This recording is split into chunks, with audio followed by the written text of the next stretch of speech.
ഹരേ കൃഷ്ണ. എല്ലാ സജ്ജനങ്ങൾക്കും, ഗുരുവായൂരപ്പൻ്റെ എല്ലാ ഭക്തർക്കും ഭഗവാന്റെ നാമത്തിൽ ഗുരുവായൂർ ഏകാദശി ആശംസകൾ നേരുകയാണ്. ഭഗവാൻ ഈ ഒരു ഏകാദശി നാളിൽ എല്ലാവരിലും ഭഗവാന്റെ കൃപ, ആ കാരുണ്യ കടാക്ഷം അതുകൊണ്ട് ഒന്ന് ദർശിക്കട്ടെ എല്ലാവരെയും എന്ന് പ്രാർത്ഥിച്ചു കൊള്ളുന്നു. ഈ ഒരു ഗുരുവായൂർ ഏകാദശി എന്ന് പറയുമ്പോൾ തന്നെ നമുക്കറിയാം, വൃശ്ചിക മാസത്തിലെ ഏകാദശി തിഥിയിലാണ് ഗുരുവായൂർ ഏകാദശി ആഘോഷിക്കപ്പെടുന്നത്.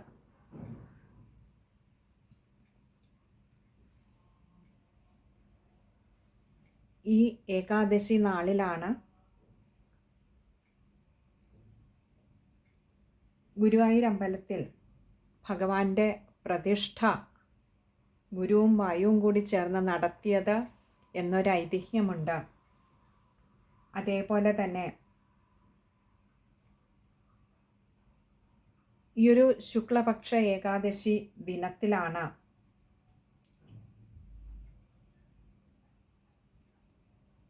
ഭഗവാനെ ഗുരുവായൂരപ്പനെ ദർശിക്കുവാനായി സാക്ഷാൽ മഹാവിഷ്ണു ഭഗവാൻ മറ്റ് ദേവീദേവന്മാരോടൊപ്പം എഴുന്നള്ളുന്നത് എന്നും ഒരു ഐതിഹ്യമുണ്ട്. തന്നെയുമല്ല, കുരുക്ഷേത്ര യുദ്ധഭൂമിയിൽ ഭഗവാൻ ഈ ഒരു ദിവസമാണ് അർജുനന് ഭഗവത്ഗീത എന്ന ഭഗവാന്റെ ഏറ്റവും മഹത്തായ ഉപദേശം, അത് നമ്മളെപ്പോലെയുള്ള സാധാരണക്കാർക്കായിക്കൊണ്ട്, പിന്നീട് വരുന്ന ഈ കലിയുഗത്തിലുള്ളവർക്കായിക്കൊണ്ട് ഭഗവാൻ ചൊരിഞ്ഞ ഏറ്റവും വലിയൊരു കാരുണ്യമാണ് ഭഗവത്ഗീത എന്ന് തന്നെ പറയാം. അപ്പോൾ നമ്മളെ ഉദ്ദേശിച്ചുകൊണ്ട് ഭഗവാൻ അർജുനനായിക്കൊണ്ട് ഉപദേശിച്ചു കൊടുക്കുന്ന ഭഗവത്ഗീത, അത് ഇന്നേ ദിവസമാണ് ഭഗവാൻ അർജുനൻ ഉപദേശിച്ചു കൊടുത്തത് എന്നും ഒരു ഐതിഹ്യമുണ്ട്. ഇങ്ങനെ വിവിധ തരത്തിൽ ഭഗവാനുമായി ബന്ധപ്പെട്ട, ഗുരുവായൂരപ്പനുമായി ബന്ധപ്പെട്ട് ഏറെ പ്രാധാന്യമുള്ള ഒരു ദിനമാണ് ഈ ശുക്ലപക്ഷ ഏകാദശി ദിനം എന്ന് പറയുന്നത്.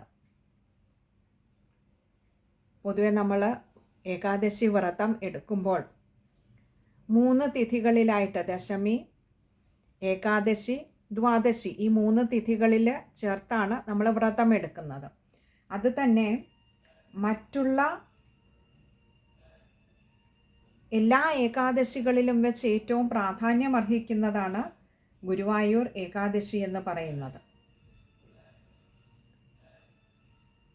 മറ്റെല്ലാ ഏകാദശിയും അനുഷ്ഠിക്കുന്നതിൻ്റെ ഫലം ഈ ഒരൊറ്റ ഏകാദശി വേണ്ട വിധത്തിൽ അനുഷ്ഠിച്ചാൽ ലഭിക്കുമെന്നും ആചാര്യന്മാർ പറയാറുണ്ട്.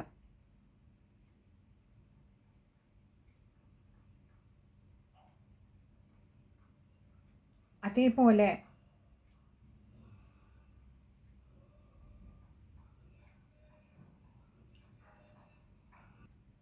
ഈ ഒരു ഗുരുവായൂർ ഏകാദശി നാളിൽ സാധാരണ വ്രതമെടുക്കുന്നവർക്കായിക്കൊണ്ട് പലതരത്തിലുള്ള ചിട്ടകൾ പറയാറുണ്ട്.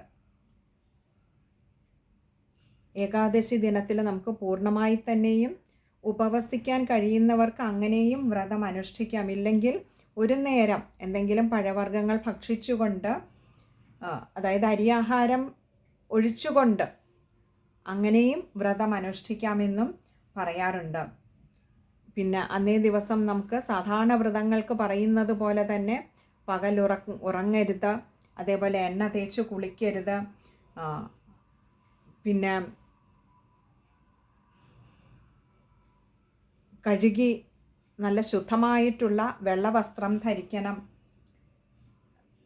തുളസിത്തറയ്ക്ക് 3 തവണ പ്രദക്ഷിണം വെക്കുക, അതേപോലെ തന്നെ ശ്രീമദ് ഭാഗവതം, ശ്രീമദ് നാരായണീയം, ഭഗവത്ഗീത ഇതൊക്കെ സ്വയമേവ പാരായണം ചെയ്യുകയോ ഇല്ലെങ്കിൽ മറ്റാരെങ്കിലും പാരായണം ചെയ്യുന്നത് കേൾക്കുന്നത് പോലും ഈ ഏകാദശി നാളിൽ പുണ്യമാണ് എന്ന് പറയാറുണ്ട്.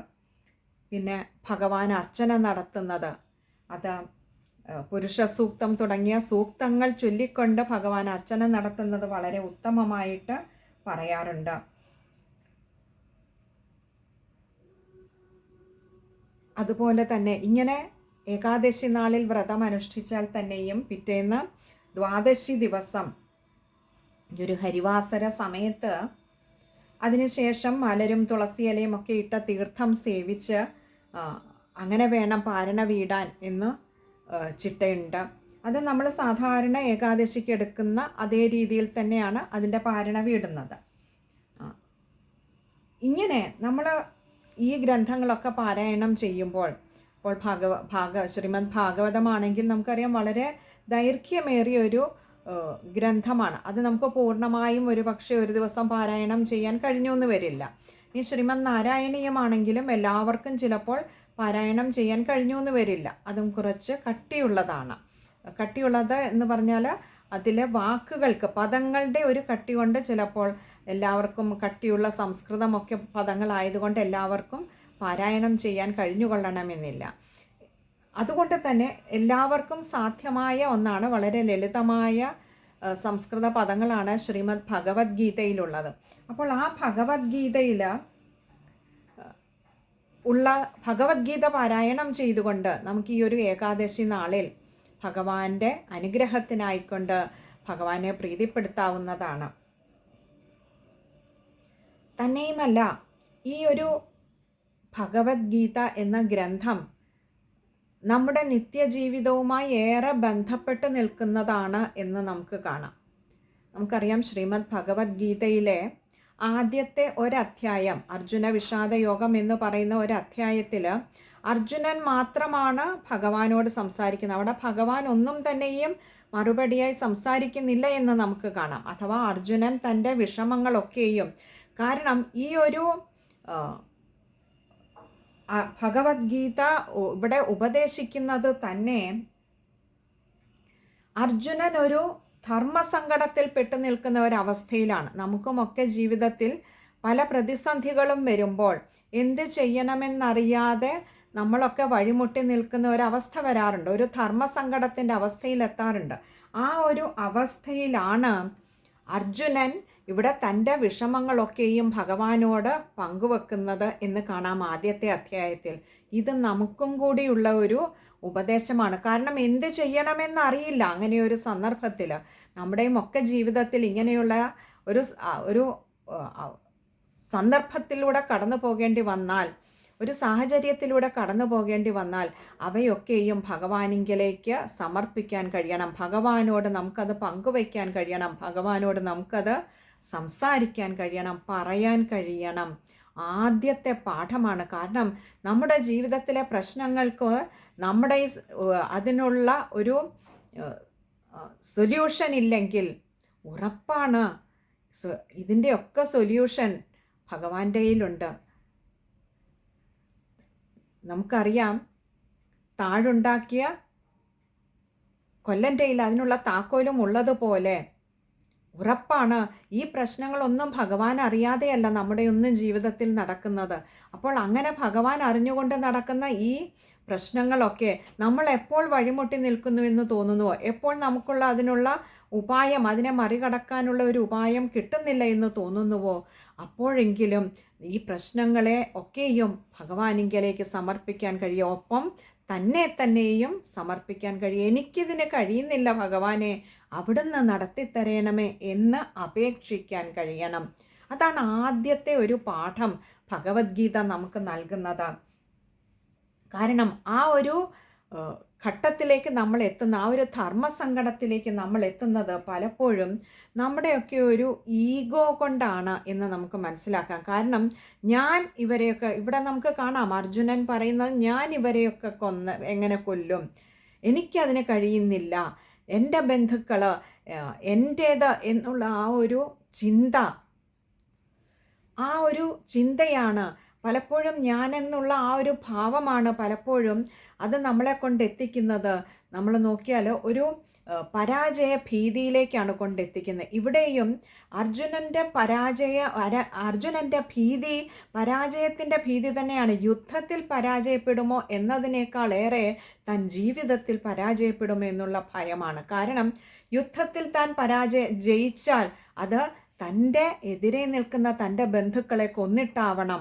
അപ്പോൾ അങ്ങനെ വന്നാൽ അത് തൻ്റെ ജീവിതത്തിലെ പരാജയമാണ്. തൻ്റെ ബന്ധുമിത്രാദികളെ, തൻ്റെ ഗുരുക്കന്മാരെയൊക്കെ കൊന്നുകൊണ്ട്, ഗുരുസ്ഥാനീയരെ കൊന്നുകൊണ്ട് താൻ നേടുന്ന നേട്ടം ആത്യന്തികമായി ജീവിതത്തിലെ പരാജയമാണ്. അപ്പോൾ ആ ഒരു പരാജയ ഭീതി, ഈഗോയിൽ നിന്നും വരുന്ന ഒരു പരാജയ ഭീതി, അതെപ്പോഴും നമ്മളെ എതിർക്കാനുള്ള ഒരു വ്യഗ്രതയിലേക്ക് കൊണ്ടെത്തിക്കും. ഇവിടെയും എതിർക്കാൻ ഒരു വ്യഗ്രതയുണ്ടായത്, തനിക്കിതിന് കഴിയില്ല എന്നൊരു ഒഴിഞ്ഞുപോക്ക്, അത് സത്യത്തിൽ യുദ്ധത്തെ നേരിടാനുള്ള ഒരു പരാജയ ഭീതിയിൽ നിന്നുണ്ടായതാണ്. ആ എതിർക്കാനുള്ള, ഇതിന് എനിക്ക് കഴിയില്ല എന്ന് ഭഗവാനോട് എതിർത്തു പറയാനുള്ള ഒരു ധൈര്യത്തിലേക്ക് അർജുനനെ കൊണ്ട് എത്തിക്കുന്നുണ്ട്. ഇത് തന്നെയാണ് നമ്മുടെയുമൊക്കെ ജീവിതത്തിൽ നടക്കുന്നത്. ഈഗോയാണ് പലപ്പോഴും നമ്മളെ ഒരു പരാജയ ഭീതിയിലേക്ക്, അത് പലതരത്തിലാവാം. ജീവിതത്തിൽ നമ്മൾ നേടുന്ന നേട്ടങ്ങൾ ചിലപ്പോൾ നമ്മളെ പരാജയ ഭീതി, ഒരു വശത്ത് ജയമെന്ന് തോന്നുന്ന മറുവശത്ത് പരാജയമാണ് എന്ന് തിരിച്ചറിയും ചിലപ്പോൾ നമ്മൾ. അല്ലെങ്കിൽ പരാജയത്തിൻ്റെ ഒരു കണിക അവിടെ ഉണ്ട് എന്ന് തിരിച്ചറിയുമ്പോൾ പലപ്പോഴും നമ്മുടെ എതിർവശത്ത് നിൽക്കുന്നവരെ അല്ലെങ്കിൽ ആരെയെങ്കിലുമൊക്കെ എതിർക്കാനുള്ള ഒരു വ്യഗ്രതയിലേക്ക് നമ്മളെ കൊണ്ടെത്തിക്കുന്നുണ്ട്. ഇതാണ് ഗീത നമുക്ക് നൽകുന്ന ആദ്യത്തെ പാഠം. അപ്പോഴെങ്കിലും ആ ഒരു സറണ്ടർ, ഭഗവാനെങ്കിൽ കീഴടങ്ങാനുള്ള ഒരു ബുദ്ധി ഉണ്ടാവണം. പിന്നെയോ അടുത്തതായിട്ട് രണ്ടാമതായി ഗീത നമ്മളെ പഠിപ്പിക്കുന്ന പാഠമാണ്. ഇവിടെയും നമുക്കറിയാം, ഭഗവാന്റെ അടുത്ത് പറയുന്നുണ്ട്, എനിക്ക് ഈ യുദ്ധം ചെയ്യാനാവില്ല എന്ന് അർജുനൻ പറയുമ്പോൾ ഭഗവാൻ കൊടുക്കുന്ന ഒരു ഉപദേശമുണ്ട്. അല്ലയോ കൗന്ദേയ, നീ ഈ യുദ്ധം ചെയ്താലും ഇല്ലെങ്കിലും നിന്റെ എതിർഭാഗത്ത് നിൽക്കുന്ന ഭീഷ്മ പിതാമഹൻ ഉൾപ്പെടെയുള്ളവർ മരിച്ചു കഴിഞ്ഞിരിക്കുന്നു. അതെൻ്റെ നിശ്ചയമാണ്. ഇതാണ് നമ്മൾ അറിയേണ്ട രണ്ടാമത്തെ പാഠം. നമ്മൾ എന്തൊരു കർമ്മം ചെയ്താലും അത് ഭഗവാന്റെ നിശ്ചയമാണ്. കാരണം ഭഗവാൻ ഈ മരണങ്ങളൊക്കെയും മുന്നേ നിശ്ചയിച്ചു കഴിഞ്ഞിരിക്കുന്നു. അതുകൊണ്ട് തന്നെ ഇവിടെ അർജുനൻ ചെയ്തു എന്നുള്ള ആ ഒരു കർത്തൃത്വബോധം നിനക്ക് വേണ്ട. അല്ലയോ അർജുന, അങ്ങേക്ക് അങ്ങനെ ഒരു കർത്തൃത്വബോധത്തിൻ്റെ ആവശ്യമില്ല. കാരണം കൊല്ലുന്നത് അങ്ങല്ല, അതെൻ്റെ നിശ്ചയമാണ്, അത് ഞാൻ നടപ്പിലാക്കി കഴിഞ്ഞു എന്ന് പറയുമ്പോൾ ചെയ്യുന്നത് ഒരു പക്ഷെ സൽക്കർമ്മമായാൽ പോലും അതിലുണ്ടാവുന്ന അഭിമാന ബോധം ഇല്ലാതെയാവും. ഇവിടെ സൽക്കർമ്മം എന്താണ് എന്ന് ചോദിച്ചാൽ, ആ ഒരു രാജ്യം തങ്ങൾക്ക് അവകാശപ്പെട്ടത്, ആ ഒരു രാജ്യം അല്ലേ, നമ്മൾ ഓരോ രാജ്യവും ധാരാളം ഭടന്മാരെയും ധാരാളം യുദ്ധസന്നാഹങ്ങളും ഒരുക്കി കൂട്ടുന്നത് തങ്ങളുടെ രാജ്യത്തിന് വേണ്ടിയിട്ടാണ്. ഇവിടെയും അർജുനനും പാണ്ഡവരും ഒക്കെ ചെയ്യുന്നത് തങ്ങളുടെ രാജ്യം, അത് തങ്ങളുടെയും കൂടിയാണ്, അതിനെ സംരക്ഷിക്കാൻ, നേടിയെടുക്കാൻ വേണ്ടിയിട്ടാണ്. അപ്പോൾ അവിടെ പോലും ആ ഒരു അഭിമാന ബോധം അറിയാതെ അർജുനനിൽ കടന്നുകൂടിയിരിക്കുന്നു. അപ്പോൾ ആ ഒരു കാര്യത്തെ, ആ ഒരു കർത്തൃത്വ ബോധത്തെ ഇല്ലാതെയാക്കുകയാണ് ഭഗവാൻ ആദ്യം ചെയ്തത്. അതായത് ഇത് നമ്മളോട് പറഞ്ഞു തരികയാണ്, എന്ത് തന്നെ നടന്നാലും അത് ഭഗവാന്റെ നിശ്ചയമാണ് നടക്കുന്നത്, അത് മാത്രമേ ഈ ലോകത്ത് നടക്കുകയുള്ളൂ. നമ്മുടെയൊക്കെ അജ്ഞാനം കൊണ്ട്, അർജുനന് അതുവരെ ഉണ്ടായിരുന്ന അജ്ഞാന ബോധം കൊണ്ടാണ് അർജുനനിൽ ആ ഒരു കർത്തൃത്വ ബോധമുണ്ടായത്.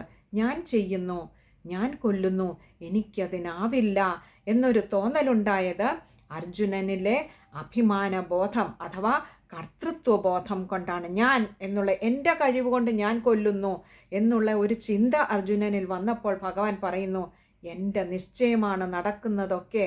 അല്ലയോ അർജുന, അല്ലയോ കൗന്ദേയ, അതിൽ നിനക്ക് യാതൊരു പങ്കുമില്ല. നീ യുദ്ധം ചെയ്താലും ഇല്ലെങ്കിലും അവർ മരിച്ചു കഴിഞ്ഞിരിക്കുന്നു. ഇത് രണ്ടാമത്തെ പാഠം നമ്മളോട് പറയുന്നു.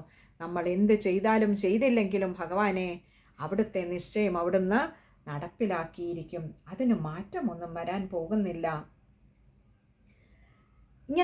ഇനി അടുത്ത ഒരു പാഠം ഭഗവാൻ നമ്മളോട് പറയുന്നു. അടുത്തതായി ഭഗവാൻ ഇവിടെ ചെയ്യുന്നത് അർജുനനിലുള്ള ഈ ഒരു മിഥ്യ അഭിമാന ബോധത്തെ ഇല്ലാതെയാക്കുകയാണ്. അതിനുവേണ്ടി എന്താണ് തൻ്റെ അസ്തിത്വം എന്ന് പറഞ്ഞു മനസ്സിലാക്കി കൊടുക്കുകയാണ് ചെയ്യുന്നത്. ആ അസ്തിത്വത്തെക്കുറിച്ചുള്ള യഥാർത്ഥ ബോധം, യഥാർത്ഥ സങ്കല്പം, യഥാർത്ഥ ജ്ഞാനം അർജുനനിൽ ഉണ്ടായിക്കഴിഞ്ഞാൽ ഈ ഭ്രമമൊക്കെ ഇല്ലാതെയാകും. ഈ മിഥ്യാഭിമാനമാണ് അർജുനനിൽ ഈ ഭ്രമമുണ്ടാക്കുന്നത്. നമ്മളിലുമൊക്കെ അങ്ങനെ തന്നെയാണ്. നമ്മളിലൊക്കെയുള്ള ഒരു മിഥ്യാഭിമാനമാണ് പലപ്പോഴും നമ്മളിൽ പല ഭ്രമങ്ങളും ഉണ്ടാക്കുന്നത്. ഒരു മിഥ്യാഭിമാനം, താൻ എന്തൊക്കെയോ ആണ്, തൻ്റെ യഥാർത്ഥ അസ്തിത്വത്തെ തിരിച്ചറിയാതെ താൻ എന്തൊക്കെയോ ആണെന്നുള്ള ഒരു മിഥ്യാധാരണയുടെ പുറത്താണ് പലപ്പോഴും എന്തൊക്കെയോ നേടാനും എന്തൊക്കെയോ കീഴ്പ്പെടുത്താനും എന്തൊക്കെയോ തൻ്റെ കാൽ കീഴിലാക്കാനുമുള്ള ഒരു ഭ്രമം ഉണ്ടാവുന്നത്. അത് വേണ്ട.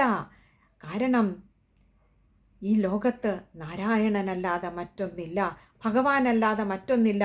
ഭഗവാന്റെ നിശ്ചയം മാത്രമേ ഇവിടെ നടക്കുന്നുള്ളൂ.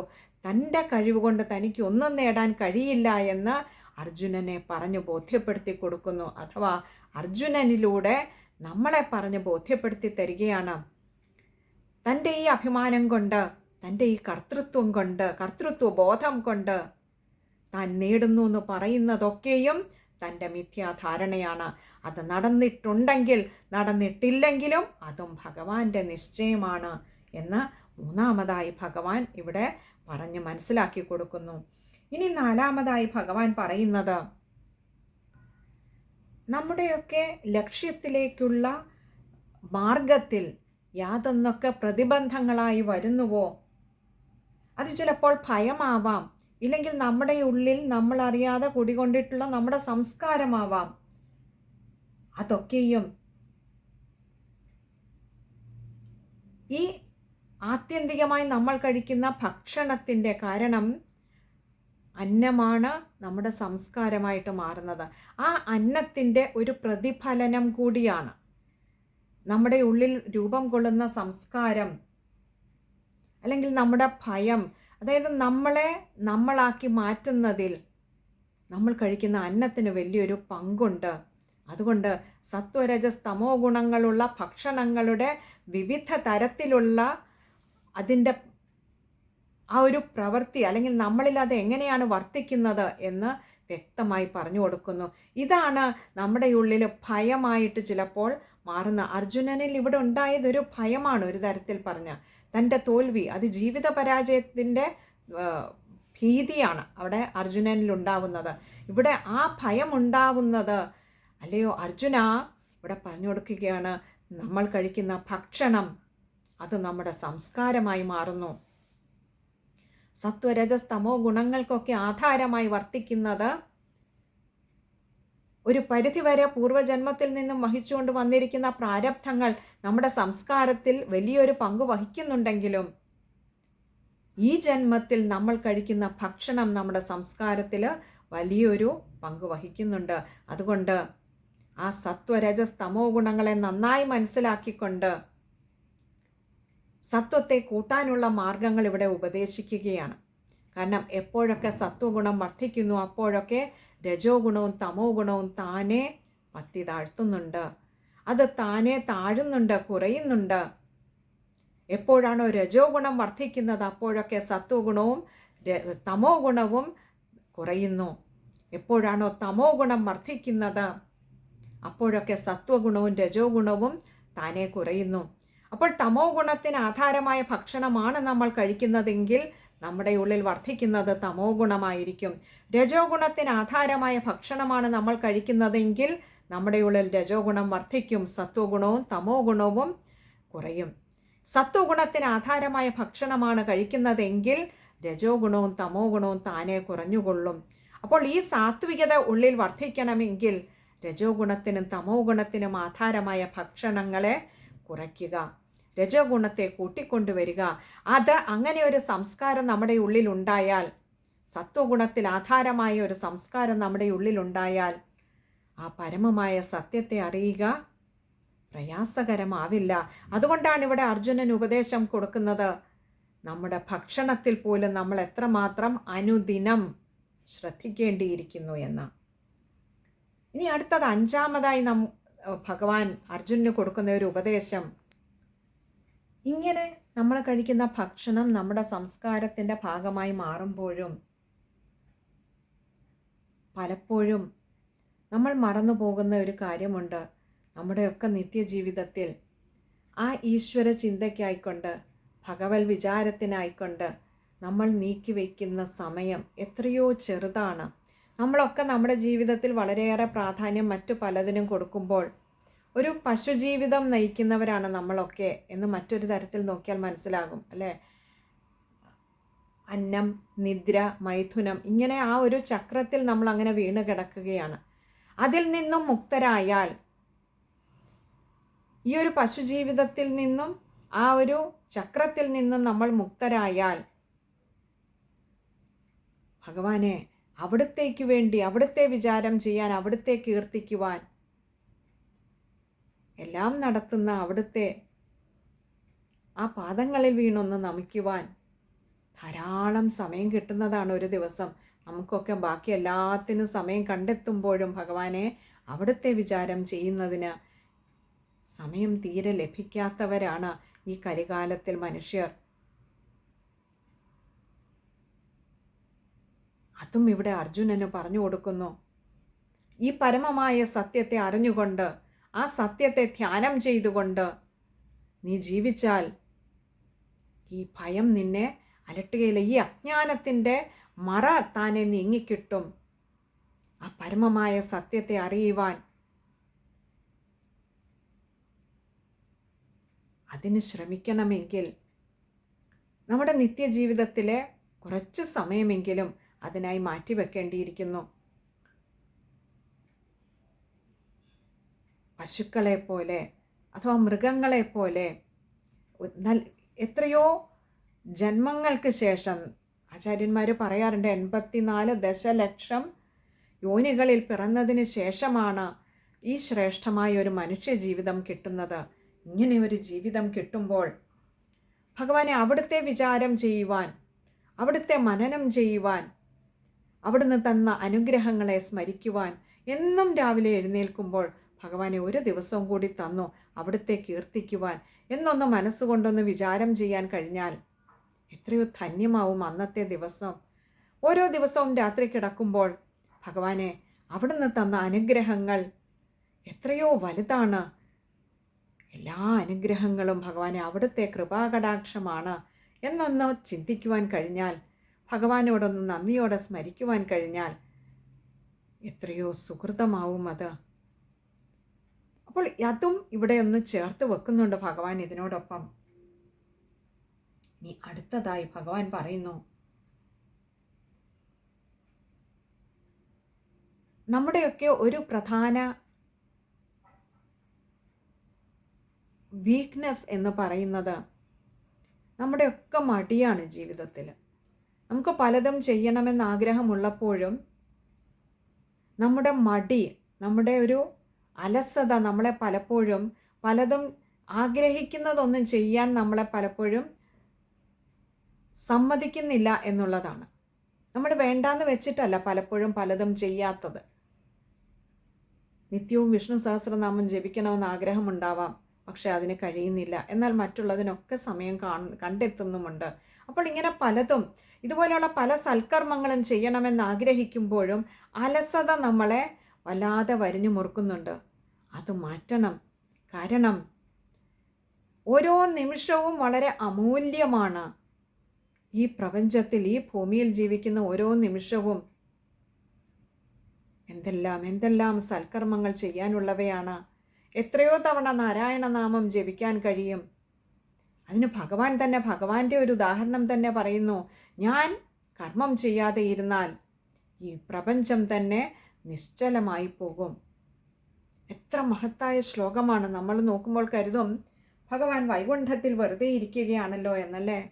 അതേസമയം ഭഗവാൻ തന്നെ ഇവിടെ ഈ ധർമ്മയുദ്ധ ഭൂമിയിൽ വെച്ച്, ഈ കുരുക്ഷേത്ര യുദ്ധഭൂമിയിൽ വെച്ച് അർജുനനോടായി പറഞ്ഞു കൊടുക്കുന്നു, തൻ്റെ സഖാവിനായിക്കൊണ്ട് പറഞ്ഞു കൊടുക്കുന്നു, ഞാൻ ഒരു നിമിഷം പോലും, ഒരു മാത്ര പോലും കർമ്മം ചെയ്യാതെ ഇരിക്കാൻ കഴിയില്ല. ഞാൻ അനുനിമിഷം വർദ്ധിച്ചുകൊണ്ടേയിരിക്കുന്നു. ഞാൻ കർമ്മം ചെയ്യാതെ ഇരുന്നാൽ ഈ പ്രപഞ്ചം തന്നെ നിശ്ചലമാകും. അപ്പോൾ ഇത് നമുക്ക് തരുന്ന ഏറ്റവും വലിയൊരു പാഠമല്ലേ? നമ്മുടെ ജീവിതത്തിലെ ഓരോ നിമിഷവും കർമ്മം ചെയ്തുകൊണ്ടിരിക്കുക. ആ കർമ്മങ്ങൾ നമ്മൾ ചെയ്യുന്നത് സദ്ഭാവമുള്ളതാകട്ടെ, സച്ചിന്തകൾ നിറഞ്ഞതാകട്ടെ നമ്മുടെ ഓരോ നിമിഷവും. അതിന് ഭഗവാൻ തന്നെ ഉദാഹരിക്കുകയാണ് ഈ ഭഗവത്ഗീതയിൽ. ഇനി അടുത്തതായി ഭഗവാൻ ചൂണ്ടിക്കാട്ടുന്ന മറ്റൊരു സത്പാഠമാണ്. ഭഗവാൻ പറയുന്നു, നമ്മളെയൊക്കെ ആഗ്രഹങ്ങൾ, മോഹങ്ങൾ വല്ലാതെ വരിഞ്ഞു മുറുക്കാറുണ്ട്. ആ മോഹങ്ങൾ സാധിക്കാതെ വന്നാലോ നമ്മളൊക്കെ ക്രോധാകുലരായിത്തീരുന്നു. വെറും ക്രോധാകുലരല്ല, ക്രോധം കൊണ്ട് അന്ധരായിത്തീരുന്നു. ആ അന്ധത കൊണ്ട് നമ്മൾ നമ്മളെ തന്നെ നശിപ്പിക്കുന്നു. കാരണം ആ അന്ധത ബുദ്ധിഭ്രംശത്തിന് കാരണമായി തീരുന്നു. അങ്ങനെ ബുദ്ധിഭ്രംശം സംഭവിച്ചാലാകട്ടെ നമ്മൾ ചെയ്യുന്നത് എന്താണെന്ന് നമ്മൾ പോലും അറിയുന്നില്ല. അല്ലേ? നമ്മളൊക്കെ പറയും കോപം കൊണ്ട് കണ്ണ് കാണില്ല എന്ന് പറയും, അല്ലേ? ഇതേപോലെ അത് എവിടെ നിന്നാണ് കോപം ഉണ്ടാകുന്നത്? കോപത്തിന് ആധാരമാകുന്നത് നമ്മുടെ ആഗ്രഹങ്ങളാണ്. ആ ആഗ്രഹങ്ങളാണ്. അത് സാധിക്കാതെ വന്നാൽ നമ്മൾക്ക് കോപമുണ്ടാവും. സാധിച്ചാലാകട്ടെ പ്രിയം. എന്നാലോ അവിടെ നിൽക്കുമോ നമ്മുടെ ആഗ്രഹമില്ല. അപ്പോൾ അതിനപ്പുറത്തെ ആഗ്രഹത്തിലേക്ക് മനസ്സ് പോകുന്നു. അങ്ങനെ മനസ്സ് ഒന്നിൽ നിന്നും മറ്റൊന്നിലേക്ക് അതാ ഇങ്ങനെ സദാ മോഹങ്ങളിൽപ്പെട്ട് വലയുകയാണ്. ഇനി മോഹങ്ങൾ സാധിക്കാതെ വന്നാൽ ഉണ്ടാകുന്ന കോപം, ആ കോപം കൊണ്ട് കണ്ണു കാണാതെ പലപ്പോഴും നമ്മൾ എന്തൊക്കെയാണ് ചെയ്തു കൂട്ടുക എന്ന് നമുക്ക് തന്നെ അറിയുന്നില്ല. അഥവാ ഒരു ബുദ്ധിഭ്രംശത്തിലേക്ക് നമ്മളെ കൊണ്ട് എത്തിക്കുന്നു. ആ ബുദ്ധിഭ്രംശമാകട്ടെ നമ്മുടെ തന്നെ നാശത്തിലേക്ക് വഴിവെക്കുന്നു. ഇത് നമുക്ക് തരുന്ന വലിയൊരു പാഠമാണ്. നമ്മൾ ഭയക്കേണ്ടത് നമ്മുടെ കർമ്മത്തെയാണ്. പലപ്പോഴും പലരും പറയാറുണ്ട്, ഗ്രഹങ്ങൾ പിഴച്ചതുകൊണ്ടാണ് എൻ്റെ ജീവിതത്തിൽ ദുഃഖങ്ങൾ ഉണ്ടാവുന്നത്, അല്ലെങ്കിൽ സന്തോഷമുണ്ടാവുന്നത്. ഇങ്ങനെയൊക്കെ പലതും പറയാറുണ്ട്. ഗ്രഹങ്ങൾ നല്ല സ്ഥാനങ്ങളിലാണെങ്കിൽ എനിക്ക് സന്തോഷം, ഗ്രഹങ്ങൾ പിഴച്ചാൽ എനിക്ക് ദുഃഖം. സജ്ജനങ്ങളെ, നമ്മുടെ കർമ്മഫലം നമ്മുടെ കർമ്മത്തിൻ്റെ തന്നെയാണ്. നമുക്ക് ജീവിതത്തിലേക്ക് വരുന്ന ഓരോന്നും നമ്മുടെ കർമ്മത്തിൻ്റെ ഫലമാണ്. ഞാൻ തീയിൽ തൊട്ടാൽ എൻ്റെ കൈ പൊള്ളുന്നത് ഗ്രഹങ്ങൾ പിഴച്ചിട്ടല്ല, എൻ്റെ കർമ്മം പിഴച്ചിട്ടാണ്. അങ്ങനെ ഓരോന്നും ഭയക്കേണ്ടത് കർമ്മത്തെയാണ്. കാരണം ഈ കർമ്മത്തിൻ്റെയൊക്കെ ഫലം നമ്മളിലേക്ക് തന്നെ തിരികെ വരും.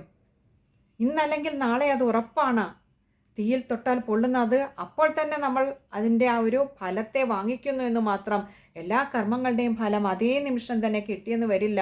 പക്ഷേ കർമ്മത്തിൻ്റെ ഫലം നമ്മളിലേക്ക് വരുമെന്നുള്ളത് ഉറപ്പാണ്. കർമ്മത്തെ നന്നായി ഭയക്കുക. ഭയം അവിടെ മാത്രമേ വേണ്ടൂ. നമ്മുടെ കർമ്മത്തെ.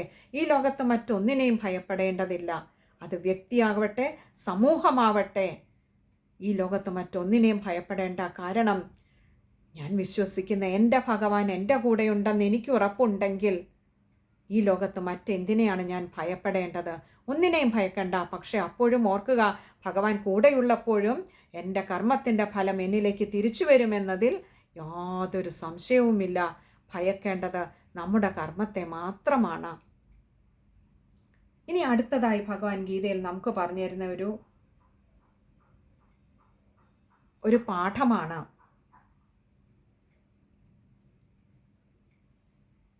നമ്മളൊക്കെ പലപ്പോഴും ജീവിതത്തിലെ പ്രതിസന്ധികൾ വരുമ്പോൾ നമ്മളൊക്കെ പലപ്പോഴും തളർന്നിരുന്നു പോകാറുണ്ട്. അല്ലെങ്കിൽ ആ പ്രതിസന്ധികൾക്ക് എതിരായി പലപ്പോഴും നീങ്ങാൻ ശ്രമിക്കാറുണ്ട്. പക്ഷെ ഭഗവാൻ ഇവിടെ പറയുന്നു അർജുനനോട് ഒഴുക്കിനൊത്ത് നീന്തിക്കോളാൻ. ഏത് വഴിക്കാണോ നമ്മുടെ വിധി നയിക്കുന്നത് ആ വഴിക്ക് പൊയ്ക്കോളൂ. കാരണം എല്ലാ കർമ്മവും നമുക്ക് നമ്മുടെ ജീവിതത്തിലേക്ക് വരുന്ന ഓരോ അനുഭവങ്ങളും, അല്ലെങ്കിൽ നമ്മൾ എവിടെയൊക്കെ എപ്പോഴൊക്കെ എത്തിച്ചേരണം. നമുക്കറിയാം നമ്മുടെ ജീവിതത്തിലേക്ക് വരുന്ന പല ഫലങ്ങളും നമ്മുടെ തന്നെ കർമ്മത്തിൻ്റെ ഫലങ്ങളാണ്, നമ്മൾ തൊട്ട് മുൻപ് പറഞ്ഞതുപോലെ. ഇനി അതല്ല എങ്കിൽ ഓർക്കുക, നമ്മുടെ പ്രാരബ്ധമാണ് നമ്മളിലേക്ക് അത് കൊണ്ടെത്തിച്ചത്. നമുക്കറിയാം, നമ്മൾ പലപ്പോഴും ചെയ്യണമെന്ന് ആഗ്രഹിക്കുന്നതല്ലെങ്കിൽ പോലും ചില സാഹചര്യങ്ങളിൽ എത്തിപ്പെടും. നമ്മളെക്കൊണ്ട് പല കർമ്മങ്ങളും ചെയ്യിക്കാറുണ്ട്. പലതും പറയിപ്പിക്കാൻ, ചിലപ്പോൾ ഒരു വാക്കുകൊണ്ടാവാം ആ കർമ്മം വരുന്നത്. ചിലപ്പോൾ ക്രിയാരൂപത്തിലാവാം. അതൊക്കെ നമ്മുടെ പ്രാരബ്ധങ്ങളാണ് നമ്മളെ അവിടെ കൊണ്ടെത്തിക്കുന്നത്. ഒരിക്കലും അത് ഗ്രഹങ്ങൾ പിഴച്ചിട്ടോ അല്ലെങ്കിൽ മറ്റുള്ളവരുടെ ദോഷം കൊണ്ടോ അല്ല, നമ്മുടെ തന്നെ പ്രാരബ്ധങ്ങളാണ് നമ്മളെ അവിടെ കൊണ്ടെത്തിക്കുന്നത്. നമ്മുടെ തന്നെ കർമ്മങ്ങളാണ് നമ്മളെ അവിടെ കൊണ്ടെത്തിക്കുന്നത്. കാരണം അതിൻ്റെയൊക്കെ ഫലങ്ങൾ നമ്മളിലേക്ക് വരേണ്ടത് അനിവാര്യമാണ്. നമ്മുടെ പ്രാരബ്ധങ്ങൾ നമുക്കത് അനുഭവിക്കാൻ വിധിച്ചിട്ടുള്ളവയാണ്.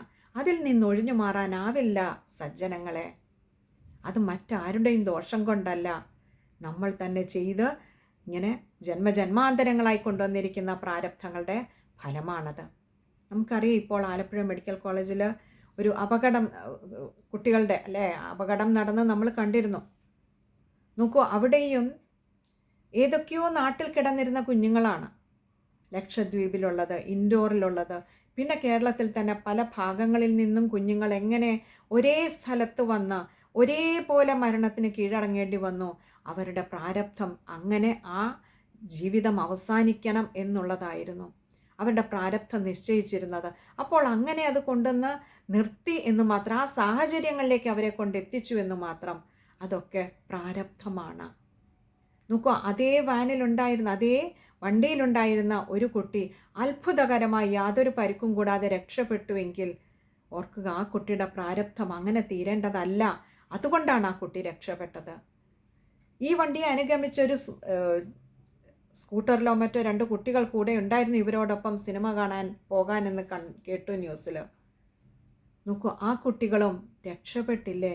പക്ഷെ ഈ ഒരു ദുർഘട സാഹചര്യത്തെ, ഈ ഒരു ദുരവസ്ഥയെ, ഈ ഒരു ദുരനുഭവത്തെ നേരിൽ കാണാനുള്ള, ആ സങ്കടം ഏറ്റുവാങ്ങാനുള്ള ഒരു പ്രാരബ്ധം ഇവർക്കൊക്കെ ഉണ്ടായിരുന്നു. ഈ 3 പേർക്ക് രക്ഷപ്പെട്ടവർക്കും ഈ പുറകെ ബൈക്കിൽ വന്നവർക്കും ഒക്കെ ഉണ്ടായിരുന്നു എന്നുള്ളത് മാത്രം. അവരുടെ ജീവിതം അവിടെ കൊണ്ട് അവസാനിക്കേണ്ടതല്ല എന്ന് പ്രാരബ്ധം മുന്നേ നിശ്ചയിച്ചിരിക്കുന്നു. അപ്പോൾ ഇതുപോലെയാണ് ഓരോന്നും, പല സാഹചര്യങ്ങളിലേക്കും നമ്മൾ എത്തിപ്പെടുകയാണ്. നമ്മുടെ പ്രാരബ്ധം നമ്മളെ കൊണ്ട് എത്തിക്കുകയാണ്. അവിടെ ചിലപ്പോൾ നമ്മൾ കഷ്ടപ്പെടേണ്ടി വന്നേക്കാം, ചിലപ്പോൾ അത്ഭുതകരമായി രക്ഷപ്പെട്ടുവെന്നും വരാം. അതീവ ദുർഘടമായ സാഹചര്യങ്ങളിൽ നിന്നു പോലും യാതൊരു പരുക്കുമേൽക്കാതെ രക്ഷപ്പെടുന്നത് അത് പ്രാരബ്ധത്തിൻ്റെ വൈഭവമാണ്. ഭഗവാൻ എല്ലാത്തിനും സാക്ഷിയായി നിൽക്കുന്നതേയുള്ളൂ. നമ്മൾ വഹിച്ചുകൊണ്ട് വന്ന കർമ്മങ്ങളാണ്, പ്രാരബ്ധമാണ് നമ്മളെ ഓരോ സാഹചര്യങ്ങളിൽ എത്തിക്കുന്നതും രക്ഷപ്പെടുത്തുന്നതും അനുഭവിപ്പിക്കുന്നതും. അപ്പോൾ അതും ഇവിടെ ഭഗവാൻ പറയുന്നു, ഒഴുക്കിനൊത്തു നീന്തിക്കൊള്ളുക, കാരണം അതിൽ നിന്നും രക്ഷപ്പെടാനാവില്ല, അത് പ്രാരബ്ധം നിശ്ചയിച്ചിരിക്കുന്നതാണ്. ഭഗവാൻ ഇത്രയേറെ ഉപദേശങ്ങൾ കൊടുത്തിട്ട് ഏറ്റവും ഒടുവിൽ ഭഗവാൻ ഏറ്റവും പ്രധാനപ്പെട്ട ഒരു ഉപദേശം കൂടി കൊടുത്തു. നമുക്ക് മോക്ഷയോഗം എന്ന് പറയുന്ന അധ്യായത്തിൽ 67-ാമത്തെ ശ്ലോകമായിട്ട് ഭഗവാൻ പറയുന്നു, ഇദം തേ നാതപസ്കായ നാഭക്തായ കദാചന ന ചാശുശ്രൂഷവേ വാച്യം ന ച മാം യോഭ്യസൂയതി. ന അതപസ്കായ തപസ്സില്ലാത്തവനും ന അഭക്തായ ഭക്തിയില്ലാത്തവനും അശുശ്രൂഷവേ കേൾക്കാൻ താല്പര്യമില്ലാത്തവനും ആഗ്രഹമില്ലാത്തവനും അതേപോലെ എന്നെ നിന്ദിക്കുന്നവനുമായിട്ടുള്ളവന് നീ ഒരിക്കലും ഇത് പറഞ്ഞു കൊടുക്കരുത് അല്ലയോ അർജുന എന്നുകൂടി ഇവിടെ കൂട്ടിച്ചേർത്തു. കാരണം അത്യന്തം ഗുഹ്യമായിട്ടുള്ള ശ്രേഷ്ഠമായിട്ടുള്ള ഈ ഒരു ഗീതാ തത്വത്തെ ഞാൻ നിനക്ക് ഉപദേശിച്ചു തന്നു. പക്ഷേ ഇത് യോഗ്യരല്ലാത്തവരിൽ ഇത് പകർന്നു കൊടുക്കരുത്. അത് വലിയൊരു തത്വമാണ് ഭഗവാൻ അവസാനം പറഞ്ഞത്. ആത്മീയമായ സംസ്കാരമുള്ള ഒരു വ്യക്തിയോട് മാത്രമേ ആത്മീയമായ കാര്യങ്ങൾ പങ്കുവയ്ക്കുകയോ സംസാരിക്കുകയോ ചെയ്യാവുള്ളൂ.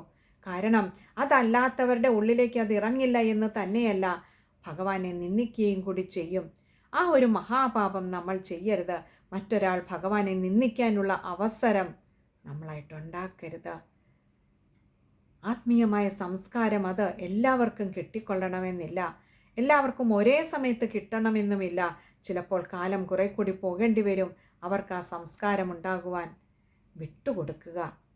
അവരോട് ഇതിനെക്കുറിച്ച് സംസാരിക്കാതെ ഇരിക്കുക. കാലം എത്തിക്കും അവരെയും ഒരു കാലം ഈ വഴിയിൽ. ഈ ജന്മം അല്ലെങ്കിൽ ഇനിയൊരു ജന്മം വിട്ടുകളയുക. അത് ഭഗവാൻ നിശ്ചയിച്ചതുപോലെ നടക്കട്ടെ. നമുക്ക് ഇങ്ങനെയുള്ള അറിവുകൾ ഭഗവാൻ എത്തിച്ചു തന്നിട്ടുണ്ടെങ്കിൽ ഭഗവാനെ അത് അവിടുത്തെ ഒരു കാരുണ്യം കൊണ്ടാണ്. അതിന് ഭഗവാനോട് നന്ദി പറയുക. അറിയാൻ ശ്രമിക്കുക കൂടുതൽ കൂടുതൽ. കാരണം അറിയും തോറും അറിയും. ഭഗവാനെ അവിടുത്തെ അറിയുക, അവിടുത്തെ മഹത്വത്തെ മനസ്സിലാക്കുക. എളുപ്പമല്ലല്ലോ ഭഗവാനെ എന്ന് അറിഞ്ഞു തുടങ്ങും. അതുകൊണ്ട് ഭഗവാനോട് ഭക്തിയില്ലാത്തവരോട്, ഭഗവാന്റെ കഥകൾ അല്ലെങ്കിൽ ഭഗവാന്റെ കാര്യങ്ങൾ കേൾക്കാൻ താല്പര്യമില്ലാത്തവരോട് ദയവ് ചെയ്ത് ഭഗവത് വചനങ്ങളായിട്ടുള്ള ഈ ഗീതയെന്നല്ല ഒരു ഗ്രന്ഥത്തെക്കുറിച്ചും, അത് ശ്രീമദ് നാരായണീയമായിക്കോട്ടെ ശ്രീമദ് ഭാഗവതമായിക്കോട്ടെ, പറയാതെ ഇരിക്കുക സജ്ജനങ്ങളെ. ഇത് ഗീതയൊന്നും ഒരു 10-15 മിനിറ്റ് കൊണ്ട് പറഞ്ഞു തീർക്കാവുന്നതല്ല. ഒന്ന് ബാഹ്യമായി ഒന്ന് ശ്രമിച്ചു എന്ന് മാത്രം. ഭഗവത്ഗീതയിലൂടെ നമുക്ക് എന്തൊക്കെയാണ് പഠിക്കാനുള്ളത് എന്ന്, ഇതിലെ ഓരോ ശ്ലോകവും പഠിക്കാനുള്ളത് തന്നെയാണ്. അതുകൊണ്ടാണ് ഭഗവാൻ അവസാനം പറഞ്ഞത്, ഇതെല്ലാം നീ മനനം ചെയ്തിട്ട് നിനക്ക് വേണമെന്ന് തോന്നുന്നത് എല്ലാം, അതും എങ്ങനെ, വിമർശന ബുദ്ധിയോടുകൂടി ഇതിനെയെല്ലാം മനനം ചെയ്തിട്ട് നീ എന്തിച്ഛിക്കുന്നു അത് മാത്രം സ്വീകരിച്ചാലും. കാരണം ഒരിക്കൽ മനനം ചെയ്തു തുടങ്ങിയാൽ മനസ്സിലാവും ഇതിൽ നിന്നും കളയാനൊന്നുമില്ല. എല്ലാം ഭഗവാനെ ഏറ്റവും ശ്രേഷ്ഠമായിട്ടുള്ള വാക്കുകളാണ് എന്ന് മനസ്സിലാവും. അതുകൊണ്ട് തന്നെ അങ്ങനെയുള്ള ഒരു ഗീതയെ 10 മിനിറ്റ് കൊണ്ടിരുന്ന് വിചാരം ചെയ്യുക സാധ്യമല്ല. ഒന്ന് അതിൻ്റെ ഉപരിതലത്തിൽ കൂടി ഒന്ന് നോക്കാൻ ശ്രമിച്ചു എന്ന് മാത്രം. ഭഗവാനെ, ഈ ഉള്ളവൾ എന്തെങ്കിലും അവിവേകം പറഞ്ഞിട്ടുണ്ടെങ്കിൽ പൊറുക്കേണമേ എന്ന് പ്രാർത്ഥിച്ചുകൊണ്ട് അവിടുത്തെ മഹത്വചനങ്ങളെ, മഹത്തത്വങ്ങളെ വിചാരം ചെയ്യുവാനുള്ള യോഗ്യതയൊന്നും ഈ ഉള്ളവൾക്കില്ല ഭഗവാനെ. വളരെ പരിമിതമായ അറിവിനുള്ളിൽ നിന്നുകൊണ്ട് അതിൻ്റെ ഏറ്റവും ഉപരിതലത്തിലൂടെ ഒന്ന് കടന്നുപോയി എന്ന് മാത്രം പറയിപ്പിച്ച ഓരോ വാക്കും ഭഗവാനെ അവിടുത്തെ പാതാരവിന്ദങ്ങൾ സമർപ്പിക്കുകയാണ്. ഗുരുവായൂരപ്പ, ഏകാദശി നാളിൽ അവിടുത്തെ അനുഗ്രഹം അവിടുത്തെ എല്ലാ ഭക്തജനങ്ങളിലും അവിടുന്ന് ചൊരിയുമ്പോൾ ആ കൂട്ടത്തിൽ ഈ ഉള്ളവൾക്കും ഇടം തരണമേ എന്ന് പ്രാർത്ഥിച്ചുകൊണ്ട് സർവത്ര ഗോവിന്ദനാമ സങ്കീർത്തനം. ഗോവിന്ദ ഗോവിന്ദ.